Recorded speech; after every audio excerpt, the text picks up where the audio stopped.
So welcome everyone to another one in our series of Transforming Assessment, the webinars where we have guest speakers from all over the world and participants from all over the world talking about broad issues around assessment in the online environment.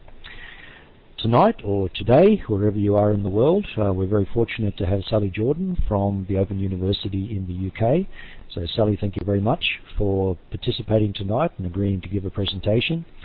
Sally is from the OU's Department of Physical Science. She's the Deputy Associate Dean there and has been involved in online assessment for many years.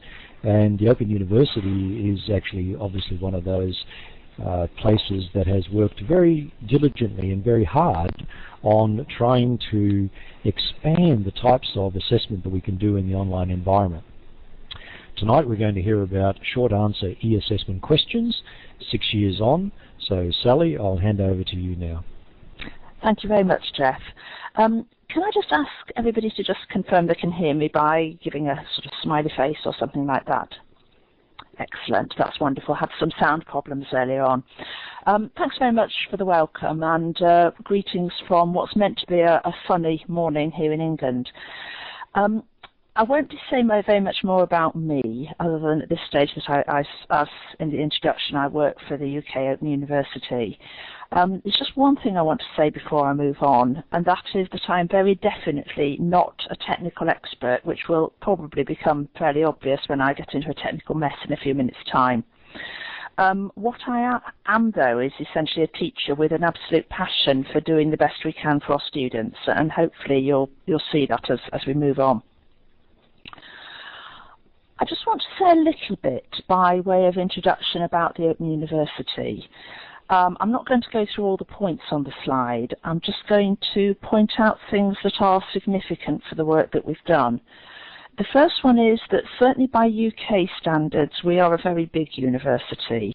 The module that I'm going to be talking about in particular attracts around about 4,000 students a year. The second thing is that our students are studying at a distance and they're usually part-time. So that means they have all sorts of other pressures going on in their lives. And although they are supported by tutors, they're not in sort of regular face-to-face contact in the way that they would be in a conventional setting. And the final thing is that we don't actually have entry qualifications. So some of our students come with high previous qualifications, some of them have none at all, which again is significant in terms of the sort of reassurance that you're wanting to give to people. So that's the introduction. This is what I'm going to do this evening. I'm going to really talk about what we've done. This was a project that started in 2006. We were writing questions in 2006, first used them in 2007. And if you like, the project stage of it, the doing of it, the evaluation ran through, I guess, till last year. We're now just using the questions. I'll then talk a bit about how you actually write a short answer free text question, or at least how we do. And then what I'd like to do at the end is have a bit of a discussion about why it is that this kind of approach isn't used more often, because I firmly believe that it's an underused technology. So without further fuss, I'm actually going to attempt to actually show you the real questions, one of our real questions. So hopefully you will now see a web browser. The question. Now, as I say, I'm a physicist. I don't know how good your physics is. I don't know how much you can remember about this sort of thing, but the correct answer to the question that you've got in front of you is something like that the force will decrease by a factor of 4 or decrease by a quarter, that sorts of things. So you immediately begin to see that we have to mark quite a lot of answers as right. We also want to give feedback on incorrect answers. So just to show you the way in which the system works, I'm going to start by supposing that somebody just put in the force will decrease. Okay, so that's telling the student that they're on the right lines, but they need to just think about it a little bit more. So let's suppose that they then make what is actually a very common mistake, that instead of thinking that it goes by a factor of 4, they think it goes by a factor of 2. So again, we're giving targeted feedback to what's a common mistake. And then I'll use the feedback and I'll get it right.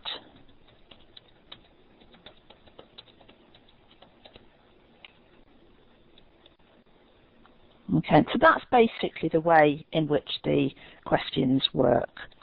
So I'll just return to the main presentation and skip a few slides.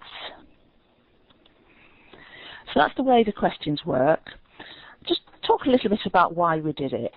Well, given what I said about the way the Open University works, we are very committed in engaging and motivating our students, keeping them studying when the pressures of life are getting in the way.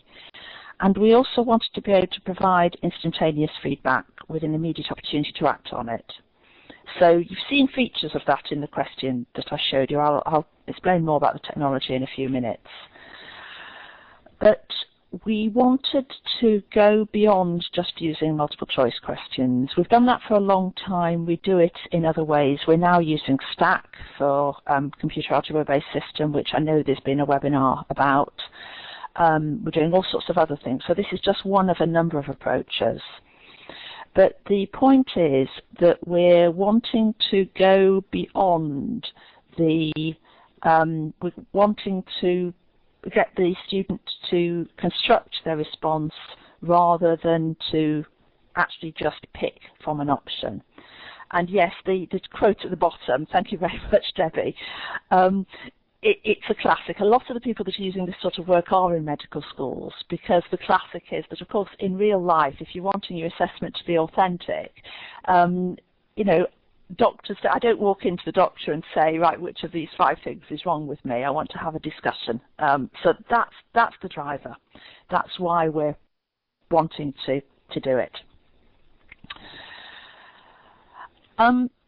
I'll talk a little bit more about this, but we have actually used 2 different technologies over time, and the one that we chose to use initially was a software that was provided by a company called Intelligent Assessment Technologies, who are based in Scotland, which again I'll show you in a few minutes.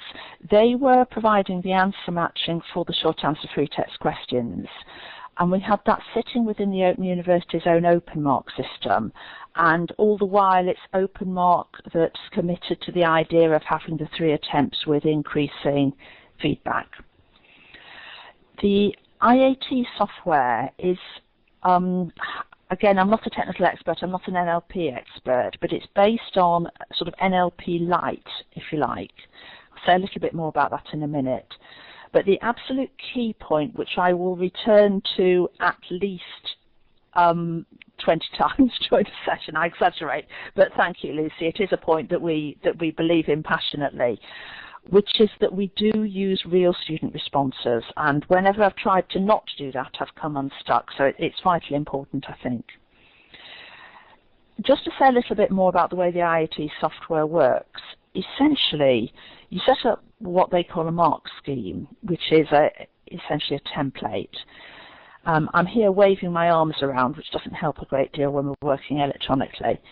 But basically, you've got a sentence where you recognize the verb and you recognize in particular the subject of the sentence. And it then forms a little, if you like, a template. And it wouldn't be the particular word you were looking for, you'd be adding synonyms, and verbs are lemmatized. I didn't know what lemmatized meant when we started this work. It means that, for instance, you know, you are becomes to be. So you take the verb back to its basic form. And you recognize that as a template. And then along comes a student answer, that's formed into a template, and you spot for yourself, do the 2 match or not. So we actually wrote around about 80 questions over the period of the sort of project style, and we did a lot of evaluation, a huge amount of evaluation.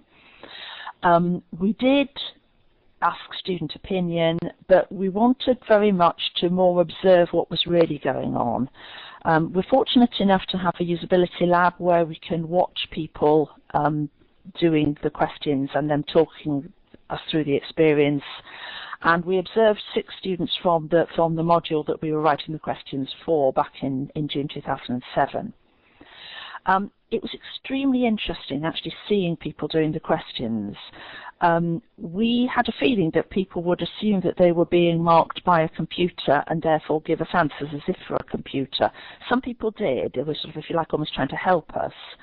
But some people also gave their answers exactly as if they were going to give them for a tutor-marked assignment. And in fact, that was the guy that did that in particular.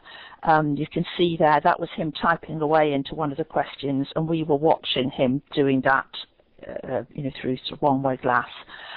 And he basically went backwards and forwards, making sure he got all the sentence completely correct and putting his full stops and what have you in. And it was very, very interesting. We also were able to see the students, you could almost feel them using the feedback, sort of scrolling carefully forwards and backwards, making comments, looking things up in the book. And the really pleasing thing was that we then saw students being able to use the feedback that we provided to modify their answers. I should though say that not all of the students did make use of the feedback, including some of the people who claimed that they did. And I think that's a very interesting thing. There's a figure that I quote quite a lot, which has come from a lot of work with student engagement with the assessment, which is that whenever you ask people, did you find the feedback useful, you tend to get an answer about 97% saying that they do. And that figure in the 90s is kind of consistent across the piece, not just at the OU. But in reality, when you see people doing it, they don't always use the feedback in quite the way in which you think that they're going to. The person I've just shown you on the screen was particularly interesting case. At the time we were doing this evaluation, some of the answer matching wasn't great. On one occasion, he actually typed a completely wrong answer, which our system, because it wasn't very well developed, marked as right. He was told he was right and said, "Hey presto, oh, isn't that good, I've got it right." And he just didn't see that the feedback, the final correct answer was entirely different from the answer that he was giving. I can see, incidentally, Tim is trying to get in. Tim is one of the technical people that I might need to ask technical questions of, so I hope he makes it. The second piece of evaluation that we did was an analysis of student responses. Now, here we've got an advantage because we're gathering literally, well, it's tens of thousands of student responses. And I've done a piece of work. It's reported as there's a list of references at the end of this presentation. It's a paper that was published in 2012, which looks more at the sort of way in which people use feedback and those sorts of things. But just in the context of this sort of short answer free text questions, I want to give you a couple of examples. In general, again, we found that the students were engaging really, really well, actually better than I thought they would. And also they were amending the answers really, really well. The engagement was generally deeper when the questions carry some marks. That's interesting for a piece of work that I'm involved in at the moment, which is looking about moving away from summative assessment to formative thresholded assessment. Again, that's a different talk. But the variation was biggest between individual questions. It seemed to be that it was individual questions that drove the responses more. I'm actually going to just move forward and show you just one example of the sorts of things that we were able to look at just by a very sort of mechanistic looking at the student responses, because this is quite fun, really. Basically, we were able to count the number of words that students gave in their answer. Now, this slide is for a question which is, it's not one of the ones that I've shown you yet, but it is one that I'll be referring to later. It's interesting, quite often the questions seem to attract this sort of bimodal answer length. In fact, the question I showed you, the one with the electric forces, does, because you tend to get some people that give an answer that just gives a straight, this is, you know, the answers, the force decreases by a factor of 4, but then some who will explain the answer. So you tend to get these two peaks. Yeah, somebody just commented almost an essay in some points. Now, this was initially, I don't know if you remember seeing when I showed you the question, that we now do specify that students should give a short answer. Initially we didn't, and we didn't put any restriction on length. Most of the answers, as you see, around about, for this particular question, around about 4 words or 8 or 9 words. Actually, the median for that distribution is 8. But there were a few that were very, very long. I'll give an example of that later. But yeah, there were some that were really, really long. And that creates a bit of a problem for answer matching, again for reasons I'll go into later. So we decided to put a filter, and we now use a filter. We actually only mark things up to 20 words in length. And initially we put wording that said you should give an answer that is no more than 20 words in length. I'd just like to stop for a few minutes and ask you what you think happened to the word length when we added the filter and told people that their answer should be no more than 20 words in length.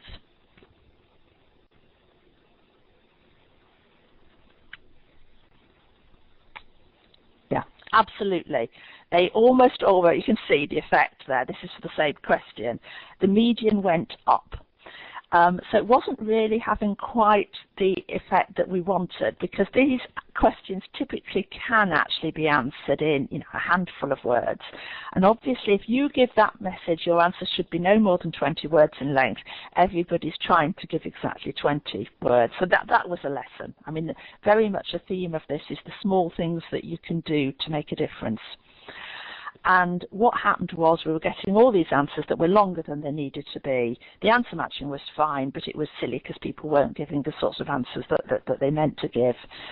So what we do now is we just say you should answer in a short, your answer should be a short phrase or sentence. And that seems to work. And what we then do is essentially we just tell them if they go over 20 and give them an extra free go, if you like. Were they more correct? We didn't have the problem. I'll just move on a slide and explain the problem with the very long answers. When you go up to 20 words, yes, they were tending to be correct. The third evaluation, what I've grouped to be the third evaluation, was the usual sort of questionnaires and interview type things. And students like the questions. But we have discovered that occasionally you can get a question where the answer matching is absolutely fine, but where there's just something about it that students don't like. And that has given us a very, very strong message about the importance of getting the feedback right. And also the importance, as I've referred to earlier, that if you actually just make a small change, you can make a huge difference to student perception. And I want to just talk you through a particular question. I liked this question. Those of you that know the UK and have travelled around the UK by train will know this photograph. It's a holiday snap of mine. It's taken down on the South Devon coast near, thank you, Janet. It's down, as you're going down to the southwest, the train takes you along the coast, right by the sea. The sea's to the right on the slide, past some sandstone cliffs, which are shown there. And I thought, we'll make the question look attractive. We'll put a picture in. And we'll ask, thank you, Sue, and we'll ask people, you know, what can you tell? But really and truly, I was just saying, okay, you've got this red cliff, and it's got well-sorted, well-rounded, fine-pitted and reddened grains. What does it tell you about its origins? but I'd made the mistake of saying it was near Dawlish. And what happened was that in the first iteration, a few of the students would Google Dawlish and come out with this absolutely huge answer that had got elements of a right answer and elements of a wrong answer, which again is something I'll come back to. It is actually the biggest challenge for work of this sort. Theoretically, you could do away with that. You could say, so people were saying things like giving all the description about it being a windblown sandstone, which is what the right answer is, but then underlying this geology, this river-borne deposits or something that's entirely different. I'm not a geologist, this will probably be obvious.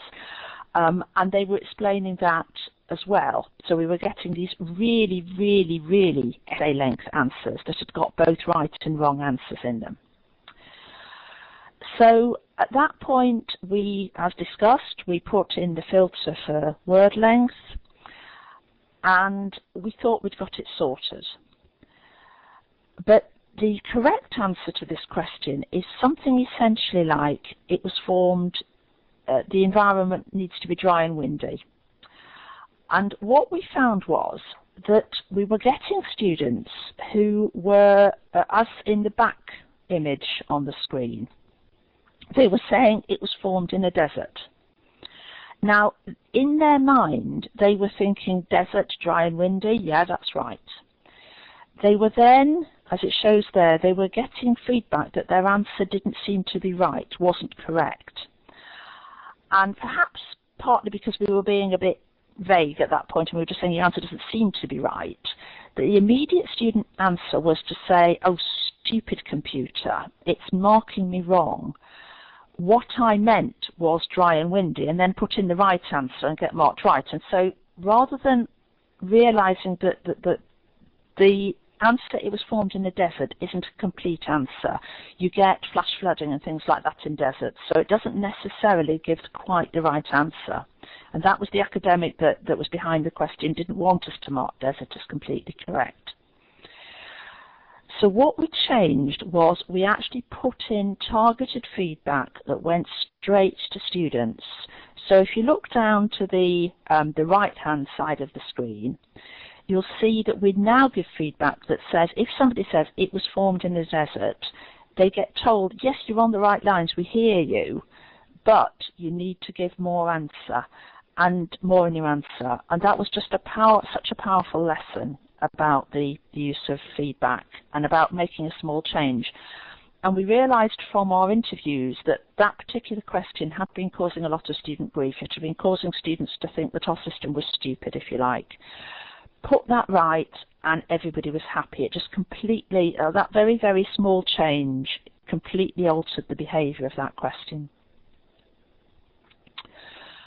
Come to the crunch point. This evaluation actually happened earlier in the story, but just the way this presentation worked, I wanted to give it at the end.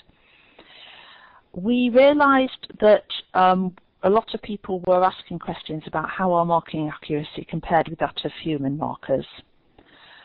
And we also wanted to, almost as an afterthought, we were using this sort of linguistically-based system that was forming these little templates of the sentences. We wanted to test it against really very much simpler answer matching. And so we did a couple of tests, and these are the results. The initial results are, I've given them as 2010 results because that was when it was first published, and I repeated them and published them again last year.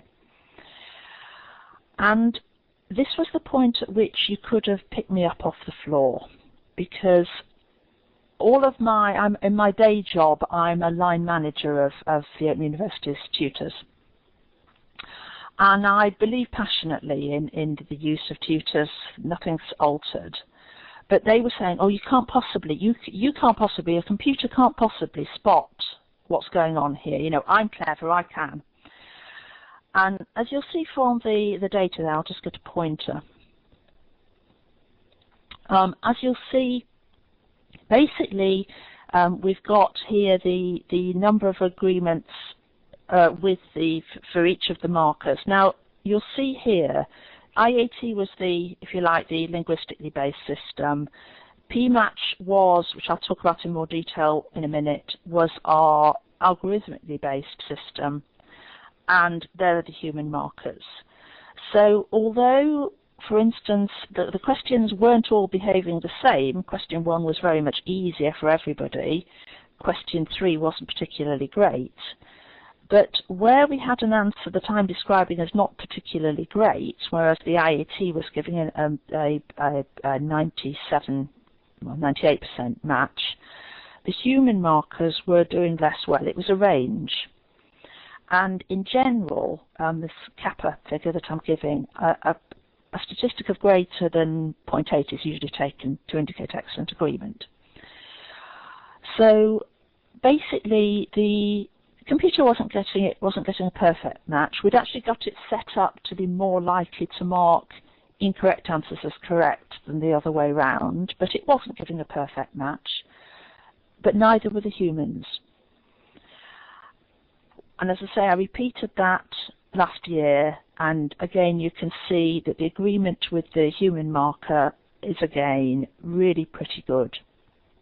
But the second thing is that IAT was good, but so was PMatch. I haven't got time to go into the detail, but the IAT system, I've spent hours and hours of my life writing this IAT answer matching. The original PMatch answer matching was done by a student that we employed over the summer in a matter of, weeks. Aha, Matthew, you've asked a really good question, which I'm about to answer. They don't make the same. I'll just very quickly just give an explanation of what I believe to be some of the issues for both computer markers and human markers. It is the case that computer markers and human markers tend to have difficulty with the same responses. Obviously, in all of that, we have to define a right mark, and that's either been me or a consultant who's been doing the marking. And very often when we're agonizing over whether the computer's got it right or the human has got it right, we are in the area that's the borderline. So that's the second point. It's where there's aspects of right and wrong in an answer. In other words, where a human marker may just see enough to know, no, that person doesn't know what they're talking about at all. But basically, computers have difficulty. They have difficulty where there's that aspect of right and wrong, as I described with the sandstone question a few minutes ago. The computer also has difficulty in answers that are borderline. It can also have some difficulty when there's an answer that is completely, random, I suppose would be the word. It's just something that you'd not thought of. But it can also be just the pure use of a different word. And that's why I simply don't use questions like this unless I've developed the answer matching using answers from real students. I tried it. We'd been going for a little while. I thought, I know what I'm doing here.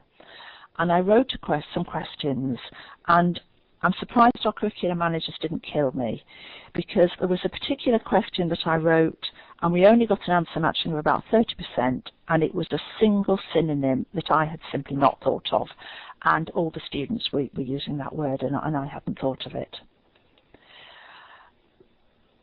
Where a computer has the real advantage, whatever else you might think of it,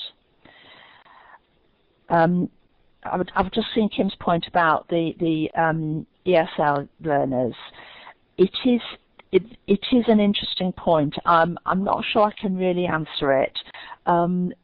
There's issues for people who are, there's issues for students with dyslexia. There's issues for people for whom English isn't their first language. Not found particular difficulties, but I think it's a very, very good point. Just coming on to the human marker issue, where the computer's got the advantage is the consistency. And I don't think this is something we should underestimate. Because of the size of the Open University, we do use a range of markers. And people mark things in different ways. It's also the case that when I've been doing the human marking of these responses, you start marking a load of answers and you find that you're marking differently after an hour than you were at the beginning. You know, we're human by nature. There's also, as I say, the borderline issue. But the final point is, I actually, somewhat embarrassingly, because these were my tutors, people do make mistakes. They were actually just marking, you know, absolutely right answers as wrong and absolutely wrong answers as right. I think I should probably make the point now. I can't actually remember if it's one that I made in a bit, but I'm not saying that we shouldn't use human markers. I just think that we shouldn't necessarily be using them for very simple questions like this. Use human markers for essays where there's more perception required. The upshot of all of this was that we moved across to using the pattern matching software. Now, I'll show you in a few minutes what that looks like, but we decided there was no point persevering with using the IAT system, that we'd move across to using PMatch. We added a dictionary-based spell checker. A question type that's like PMatch has now been added to Moodle so that you can use it in Moodle as well. So anybody can use that. Thank you, Tim. And if there's technical questions about the use of Moodle, then I'll come back to them. I'll show you the Moodle authoring form in a minute. I just want to make one point, though, about what we're doing. There's been an awful lot of hype. I'm sure you folks have seen it. There's been an awful lot of publicity recently about the use of essay marking systems. And I'm not sure, Matthew and Jeff, whether you've had a webinar on essay marking software. Maybe you should if you haven't. It is a characteristically different thing. If you're marking an essay, it's not something I know a lot about, but if you're marking an essay, you're very often marking for the style of the essay, not the content of the essay. If you're marking a short answer question, you are simply marking the content. And actually, the interesting thing is that in marking a short answer, you almost have to be more accurate than when you're marking an essay, and I'd like to explain that. Here you've got an answer that was a different question. It's a ball being thrown up into the air, and the correct answer is that kinetic energy is converted to gravitational potential energy. Going on the slide. A very common incorrect answer is exactly the same, but the words are exactly the same, but the order is different.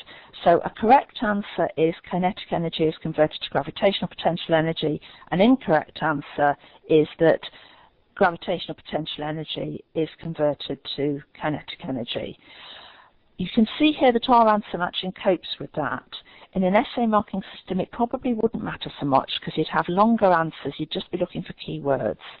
So our answer matching is simplistic, I'll show you more in a minute, but not that simple. You need to be able to deal with word order.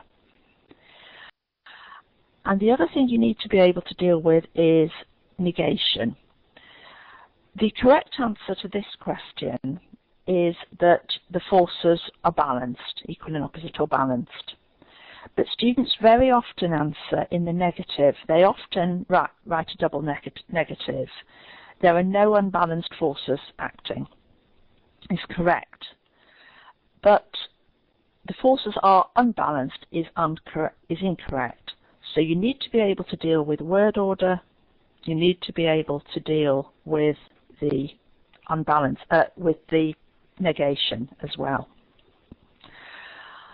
I think I've talked for far too long, and I'm just going to stop in a minute and ask if anybody's got any questions.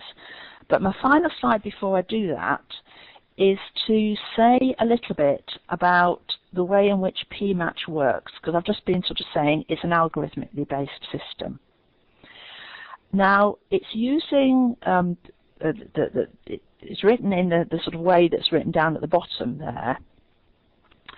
I'll be getting you to have a go in a minute, and I'm not expecting you to be writing things in the way that's written at the bottom, but just to think about it in terms of the words, if you like. So imagine that here that we're looking for an answer that includes the words something like high, or a synonym, something like pressure, and something like temperature. And you want them all to be close together in a sentence.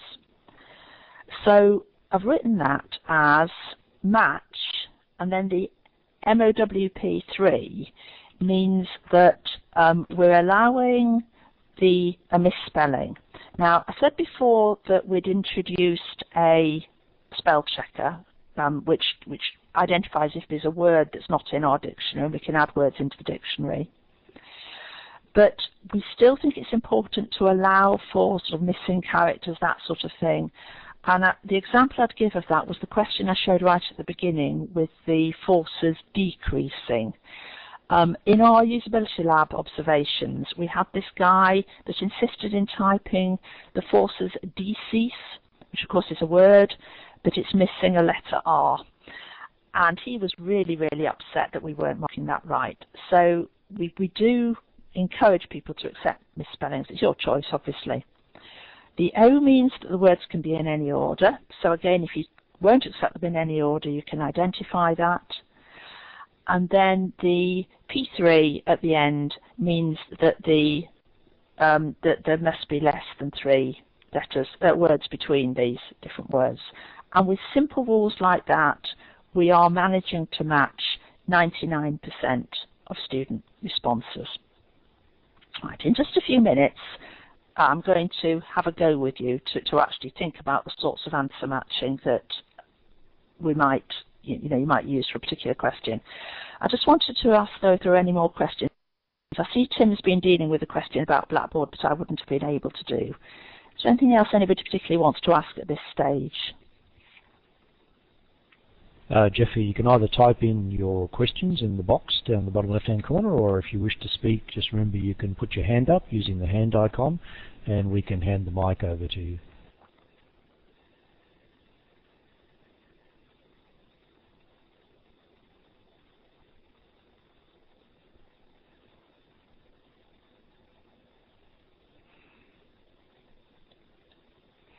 Okay, looks like you can keep going, Sally. I'll keep going. I forgot to say at the beginning that there was a lot of talking at the beginning, and we now become far more interactive.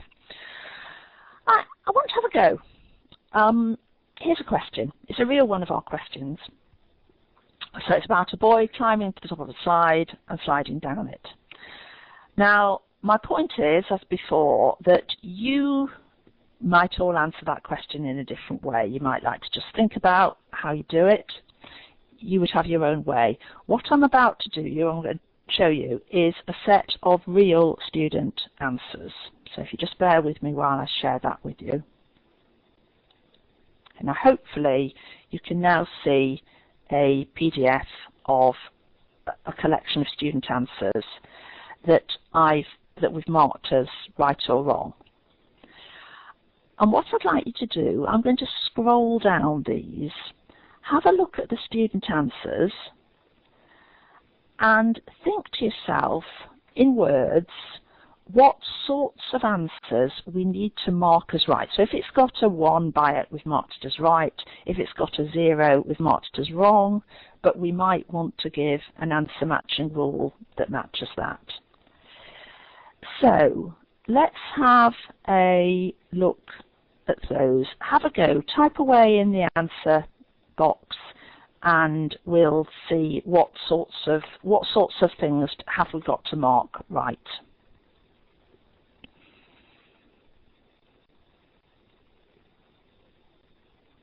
Thank you, Penny.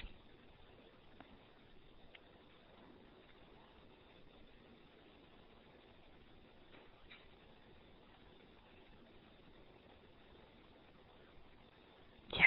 So you've got the key here. It is amazingly interesting. By just putting in bottom or end of slide, we actually catch about 90% of the answers here. Can you spot any things that you might want to give where the answer's wrong, where we're giving it a 0, but you might want to give targeted feedback. Yeah, thanks, Debbie. Halfway. I'm just trying to see if there's a wonderful, obviously this is only a selection of the responses. There are some absolutely wonderful ones where for some peculiar reason students actually talk about swings. Yeah, where speed is maximum. Yep. Yeah, you've got the idea. And essentially that's all we do. We look at the answers and we think, you know, what can we do? What can we do to put that right? You know, to actually put the answer matching from there. So I'll just go forward, miss out that one. And what I'm doing now is showing you one of our forms. This is an authoring form for the pattern match Moodle question type. And I'll just talk through the way, lovely, thank you very much, Jeff, when you're on the roundabout. It was just bizarre that we get all these answers that are actually saying swing. Right, so you as a question author have various decisions to make. And the first one is whether or not the case of the answer matters. And obviously, on this particular case, I think not. Whether you're going to allow a subscript, and on this case I'm not, and I'm going to allow a superscript, and on this case I'm not. I have this option to remind students if their answer is more than 20 words, which I tend to do, and I check the spelling. The next thing I can do, and this is new for pattern match, we didn't have it in PMatch, is actually to set up some synonyms so that every time I want to use the word impact, I can have, you know, a truncated stop, or I can have land, finish, complete, or instead just I have prior, when, point, instant. You get the idea. And then you basically set up a series of answer matching rules. Now the order of this is important. Now the reason, the key one, which is the one that we've identified before, is just simply matching the word bottom, base, end, flat, floor, ground, horizontal, level, lowest. I'm sure there were more synonyms, but they were all the ones that we seem to be given in our answers. But you may get a situation where, as we saw in the answers, students give top and bottom. So if they give a top and or something else, then we need to catch that before we get to the word bottom. So we've got an answer matching rule, which is the one I've given above, which is just for top and. And then later on, we've got some more answer matching rules, and then we've put in some other ones here, but it's for when somebody's talking about where the speed is fastest, which is, and there we're giving relevant targeted feedback. So that is essentially how we do it. Right, moving on to the final part, the discussion. People very often ask me, there's two things they ask me. One is how long it takes, and I've seen something flitting through in the chat box about that, so I can come back to that if people want me to. Okay, I'll come back to that question as well. Just what makes a good short answer question? This is a correct answer can contain several different concepts. You don't have to be just looking for things where the correct answer is, you know, at the bottom of the slide. I think probably the most complicated question I've asked is one that asks something to do with a magma or a molten rock that's cooling or solidifying or something like that, and it's doing it slowly or deep underground. So three separate concepts. I've written questions like that quite clearly. But obviously there must be a clear distinction between right and wrong answers if you're going to do it. It's more difficult for questions where there aren't clear right and wrong answers, particularly in social sciences. There can also be several different, conceptually different answers. I would refer you to the question I showed you with the snowflake falling. There you can have answers that talk about the forces being balanced, about them being equal and opposite, about the force of gravity being equal and opposite to air resistance. But it can take forever. It is possible to write questions like that, but it just takes a very long time if there's lots of different answers. And I think the other point I wanted to make in that was that you'll see from the questions they aren't just testing students' knowledge and understanding, but they nevertheless have quite simple answers. And I think I've made the point that giving targeted feedback is really, really important. But I said I'd say it 20 times. This is possibly only the third. It is really important that you use student answers and you just take the student answers and move on from that. Right, so why isn't everybody doing it? Well, I hope I've shown that it's not that students like the questions. That isn't true. The slide I missed earlier because of time actually pointed to the fact that students don't find these questions particularly difficult. So it isn't true that they find them difficult. People immediately assume that the marking's not accurate. Actually, that's not true. It may be true if you were talking about high-stakes summative use, because it's not 100% accurate, but for most purposes, I think the answer matching we've got is pretty good. Coming back to the two key points, the first one is the amount of effort that goes into developing these answer matching. Now, so I have seen questions flitting through on the screen about this, about the amount of time it takes to develop answer matching. I did this work as a project, and it does take a certain amount of time. It takes the time to develop the answer matching in the first place, and then to look at the student responses and develop the answer matching iteratively. There's two questions I find it very difficult to answer. The first one is how long it takes, because it varies so much from question to question. The second, but sometimes I wrote the initial question in about an hour, and then did the subsequent development in a matter of hours. For some of the questions it was very much longer, and it varies hugely from question to question. The other thing is how many student responses do you need, and I would say hundreds, but again it varies so greatly from question to question that it's quite difficult to move that, to develop that. And the final point, which is a problem for some people, is that you need a substantial number of marked student responses in order to develop the answer matching. Now that's where we at the Open University we're okay, because we have student numbers.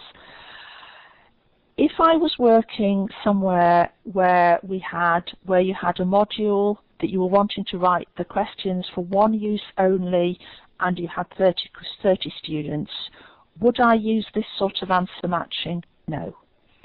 I have 4,000 students and a module that will run for 10 years, and I will reuse the questions. So there is a decision to be made about whether this is appropriate for you or not. And here are some of my thoughts about how far we should be going, what's appropriate to do. So if you want to use questions of this sort, I would start by thinking, is this an appropriate thing for you, or isn't it? How many students have you got? Are you really able to use questions? Actually, are questions of this type appropriate for the sorts of things you want to ask in the first instance? The two difficulties, as I say, one is the getting enough responses, one is developing the answer matching. We would like to see people using machine learning to actually develop the response matching. I think that's an area for future research. In terms of actually gathering enough responses, we made a conscious decision that we would gather responses that were collected online, because we felt that the responses might not be the same if they were given on paper. In fact, we have no evidence that that's the case, and other people do gather responses that are from other means. So you could, for instance, gather responses from exam questions and then use those to develop your answer matching. You could perhaps get people marking their own questions, marking each other's questions, peer marking, and then using that as a basis for the answer matching. Where I think it's really interesting is that I've made the point very strongly that you need to use real student responses. So far, there hasn't been any sharing of questions of this type. I'd be very, very interested to see if that's possible, to see would other students give the same answers as my students, and therefore could we collect answers and then save some effort by one person developing the answer matching and sharing it. So the summary is, how far is it appropriate to go? I think that was essentially the end. So at that point, that's me, stop talking, and any questions. Sally, thank you very much for that. That was absolutely fascinating, and I'm sure people got a lot out of that. So now it's time for any comments, any questions people want to ask. Remember, you can either type in or you can use the little hand symbol, and we'll know you'd like to take the mic. So we'll give people time to type in their questions. And I think Matthew's probably going to remind everyone about the survey that we've got, so our evaluation survey. So as you're thinking up your questions, if you wouldn't mind just hitting that link that we've got there, and then you'll be able to fill in the survey while you're thinking about your questions.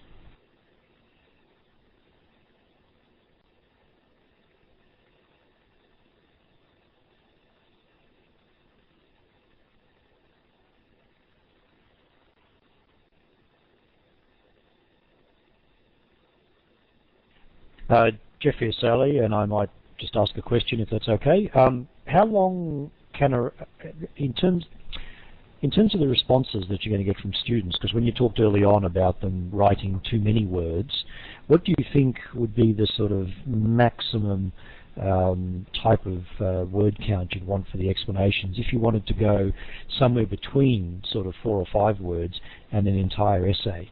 I mean, would this be realistic if you actually expected a couple of sentences? In the initial, thank you for that. It's a very good question. In the initial software we were using, the IAT software, because it was based on taking sentences, English sentences, if you like, we were trying to restrict people to not give more than one sentence. Of course, they did. And I was to be seen going around getting very excited about what to do with full stops.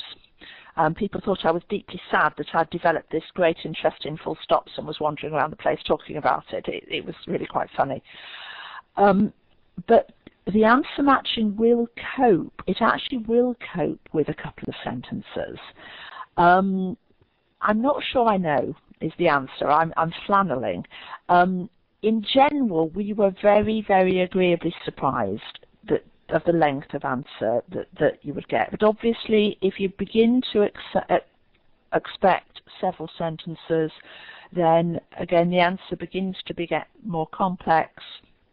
There's more things to get right, there's more things to get wrong. And we just took this pragmatic decision to go for 20 words, and it appears to work. I think there's lots of interesting things, Jeff, in what you mentioned there. I think the other interesting approach which I've seen done is people taking longer answers and then picking out the individual points. We've also had some questions where we gave students multiple boxes and asked them to answer part of the question in the first box, part of the question in the second box.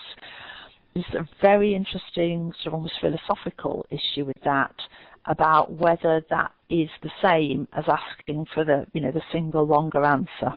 So very, very interesting. And I don't know the answer.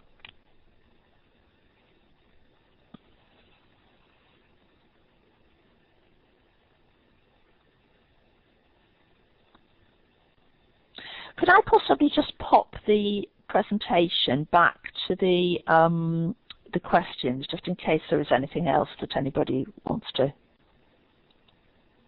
see me? Okay, I just flicked through the references. If anybody does want to look anything else up, do have a look. I also blog on assessment and tend to talk quite a lot about this sort of stuff.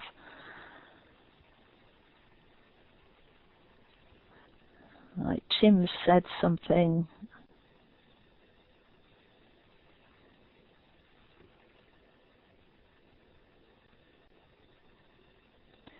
Tim, could you just repeat the question about summative versus formative?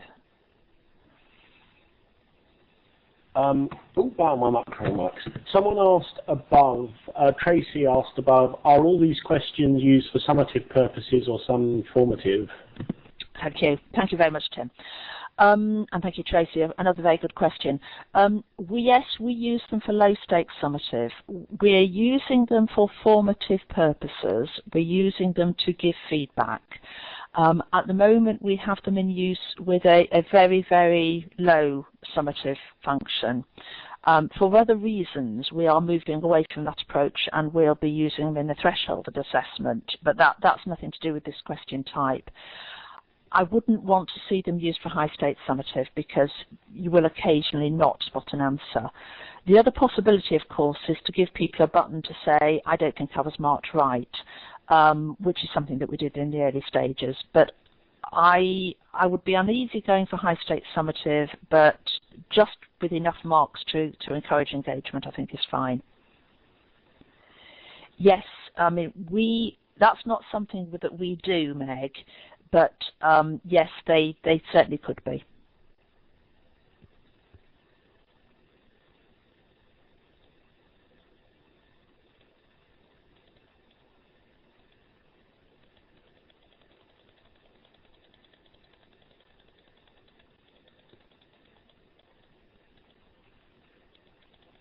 Yeah, I think the point was there that you know, we are using these to give our students feedback. You know, that's what they're there for. It's feedback. It's instantaneous. You know, so it's not just to do with saving money over other resources. I suspect that people have asked all they want to ask. Sally, do shout out if that's not the case. Sorry, I'm just going to make another comment. I think this is great use of the technology for things around key concepts and key ideas, because one of the things that students need to know is, have I got the key concept? Have I got the idea here? And I think giving these, you know, getting them to actually explain something, even if it's only a few words, and then giving them the feedback reassures them that they were actually on the right track in terms of the key concept or the key idea. I agree absolutely, Jeff, and I agree. You know, it being a pre for something else, that you've got the key concepts, that you've got the key understanding. I came across a quote the other day and then realised I was quoting myself. Isn't it funny how you can never say things as well the second time? Which was to do with the fact that I don't. It's not that. I'm not saying that we shouldn't be using human markers. It's just that these things can, you know, remove the drudgery. Just have the practice there. Students can come back to them. They can practice. They can get the feedback. They can get the key understanding, and then, you know, use that in other ways. Yes, that's what I was trying to say. I really like the idea of freeing up marking time. Now that's interesting. Useful in MOOCs. Thank you. I have a meeting about assessment in MOOCs tomorrow, so I'll maybe have to remember that. How much? Sally, if you're actually going to talk about, sorry, I was going to say, if you're going to talk about assessment in MOOCs, we'll have to get you back for another webinar, because we're actually looking around for someone who can actually, you know, talk about assessment in MOOCs, because it's something that most people don't do. I think I probably know enough to write a stamp at the moment. Maybe you need a real expert. I've just seen the query here about how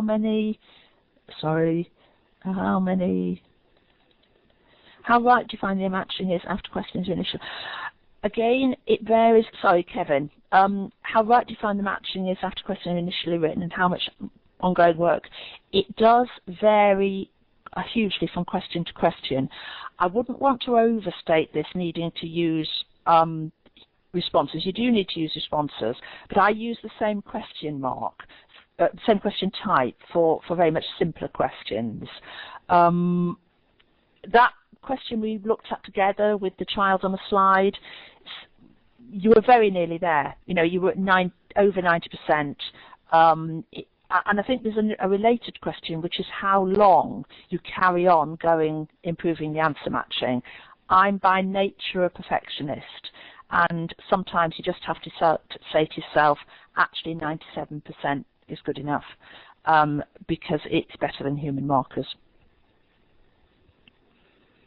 Yes, I like the idea. We do have to do something. And peer marker, you know, MOOCs, something like this, plus peer assessment, I think is the way forward.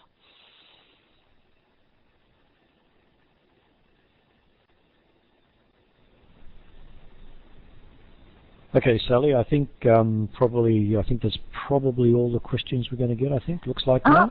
That's great. Well, it seems to have run very nicely to time. So yes. I'd sent my apologies for a departmental meeting at 9 o'clock, so I shall head off to that now. Well, Sally, I just want to formally thank you on behalf of everyone who was here tonight or this morning, wherever you are in the world, and say, look, it was a great talk. I think everyone got a great deal out of this. So we really appreciate your time this morning. Hope you have a good rest of the day, and for those of you in the Antipodean area of the world, have a good evening.